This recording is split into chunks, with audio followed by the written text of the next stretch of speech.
ભારત અને શ્રીલંકાના સંબંધોમાં આજે એક નવો અધ્યાય જોડાયો છે. ગુજરાતના અરવલ્લી જિલ્લાની ઐતિહાસિક દેવની મોરી સાઇટ પરથી મળી આવેલા ભગવાન બુદ્ધના પવિત્ર અવશેષો અત્યારે શ્રીલંકાના કોલંબો ખાતે જાહેર દર્શનાર્થે મૂકવામાં આવ્યા છે. શ્રીલંકાના રાષ્ટ્રપતિ અનુરા કુમારા દિસનાયકેએ કોલંબોના ઐતિહાસિક હુનુપિટિયા ગંગારામય મંદિરે આ પ્રદર્શનનું ઉદ્ઘાટન કર્યું હતું. દિલ્હી વાયા કોલંબો એરપોર્ટ પર જ્યારે આ પવિત્ર અવશેષો પહોંચ્યા ત્યારે તેમનું ભવ્ય સ્વાગત કરવામાં આવ્યું હતું. શ્રીલંકાના 78મા સ્વતંત્રતા દિવસ નિમિત્તે આ ખાસ આયોજન કરવામાં આવ્યું છે.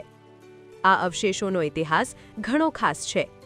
1960ના દાયકામાં ગુજરાતના દેવની મોરી ખાતે ઉત્ખનન દરમિયાન એક સ્તૂપમાંથી આ પવિત્ર અસ્થિ અવશેષો મળી આવ્યા હતા.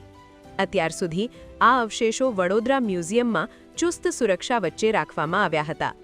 ઇતિહાસમાં પ્રથમવાર આ પવિત્ર અવશેષો ભારતની બહાર લઈ જવામાં આવ્યા છે. આગામી 11 ફેબ્રુઆરી સુધી શ્રદ્ધાળુઓ દિવસ રાત આ પવિત્ર દેવની મોરી અવશેષોના દર્શન અને વંદના કરી શકશે. ભારતની આ અમૂલ્ય વિરાસત આજે શ્રીલંકાના લાખો બૌદ્ધ અનુયાયીઓ માટે આસ્થાનું કેન્દ્ર બની છે.